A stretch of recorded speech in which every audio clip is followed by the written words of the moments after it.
بسم الله الرحمن الرحيم الحمد لله رب العالمين والصلاة والسلام على نبينا Muhammad وعلى آله وصحبه أجمعين أما بعد. Alhamdulillah, today we're tackling a very important question, but at the same time very controversial between many Arabic students and teachers. And that is the question, which is better, to study Arabic through the Madinah Book series or through Al-Arabiyatu Bayna Yadayk.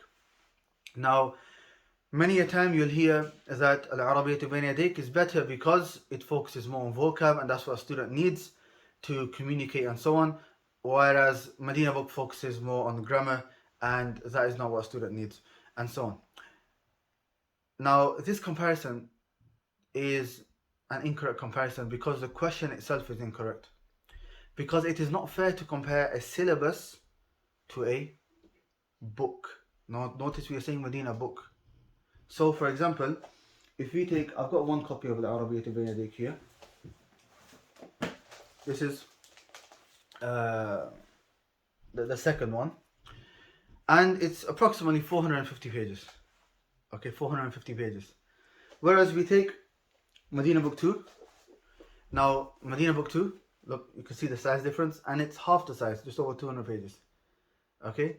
Madinah Book 1 is just over 100 pages, and so you can see that there is a difference in the size, firstly, and secondly, also the second point which I wanted to mention regarding the differences between the two is that Madinah Book is the main grammar book that we do study in the Arabic Institute, but it's not the only book that we study. There are other books that we study which do give us that vocabulary. So, for example, if I take now, the books are actually not. This is the issue as well with the Madinah Book, because these red ones are the only ones which are kind of reprinted and also translated into English, especially the main rules at the back. Everyone thinks this has become famous and everyone thinks this is Madinah Book and that's it. But the reality is we study other books. We study other books. Now normally these other books are the all separate books and so on. I have found this one print. It's a French publisher. I do not know who the publishers are. But I have found it to be a very good print, and what they've done, each semester that we study, they've actually gathered all of the books that we study and put it into one. So they've gathered the Madinah Book, which is a grammar book, but also the other books as well. So if you look at just Al-Mustawa Al-Awwal, which is the first semester, you can see Durus al-Lughat al-Arabiyyah, which is the Madinah Book. That's the grammar book. That's number one. Then we have Ta'aleem al-Kitabah, teaching us how to write, the writing book. We have Al-Qira'ah, reading and comprehension. And then we have Al-Ta'bir, expressions and speaking, basically, conversations. So this is the first semester. If you move on to the second semester,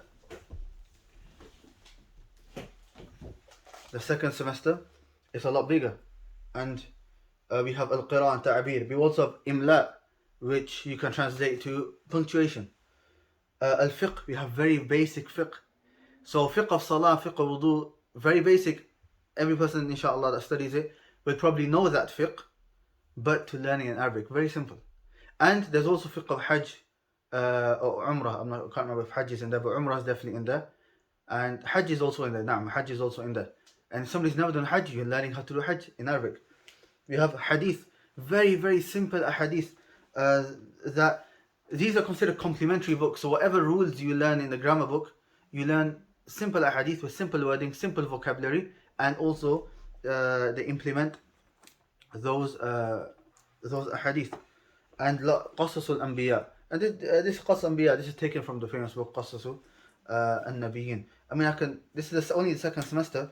I can read some of the durus of fiqh to you. For example, Sifatul Wudu. It says, يحضر المسلم الماء الطهور. A Muslim, he brings forth and he makes present pure water. ينوي الوضوء, he makes a niyyah for wudu. يقول بسم الله, he says بسم الله.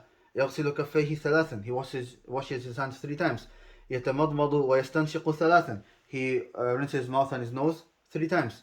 يغسل وجهه ثلاثا, he washes his face 3 times, and so on till the end.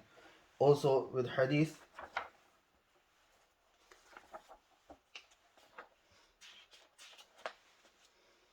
you can see that the first hadith is عن جابر رضي الله عنه قال قال رسول الله صلى الله عليه وسلم, on the authority of Jabir, may Allah subhanahu wa ta'ala be pleased with him, he said that the Prophet صلى الله عليه وسلم said, لا تأكلوا بالشمال فإن الشيطان يأكل بالشمال. Do not eat with the left, for verily shaitan eats with the left. And you can see the rulings. One of the first rules in Madinah Book 2 is inna, and what that does and so on. So you can see that they are implementing these rules in these ahadith, and we've got the meanings of the words, and then there's exercises on that also. Once we move on to Madinah Book 3, we have more.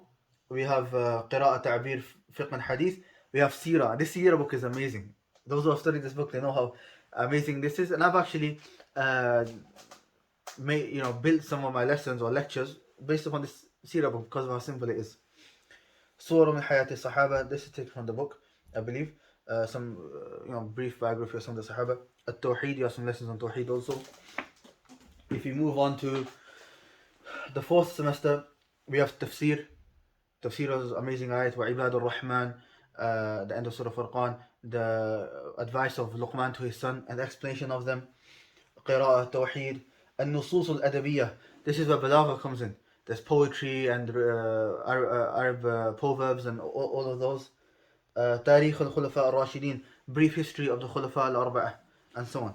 So you can see that the Madinah Book series is a whole series, not just the Madinah Book itself.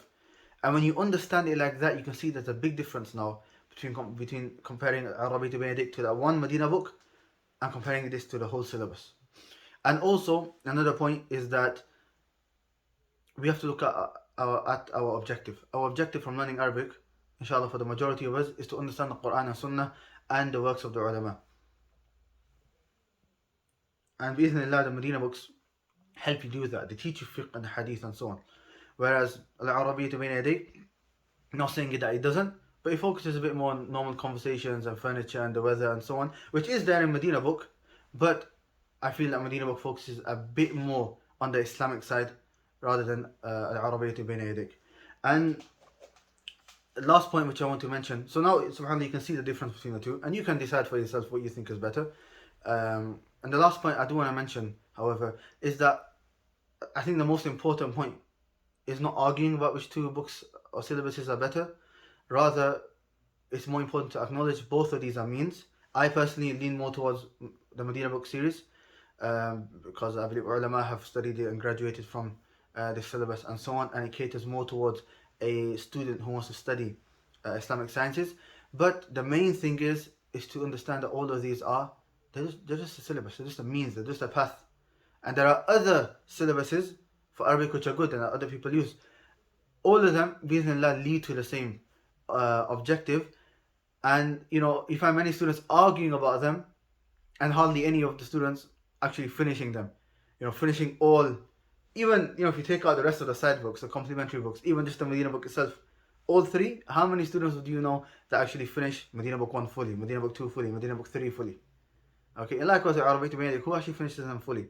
So the most important thing is that if you find yourself a teacher who's teaching one, whichever it is, stick to that teacher, have patience, and finish off the book. And you'll find that when you finish the book, that's when you'll benefit. Otherwise, arguing about which one's better and then not completing anything, then nobody is benefiting. So inshallah, this was a beneficial small reminder just regarding the two series, the two types of syllabuses.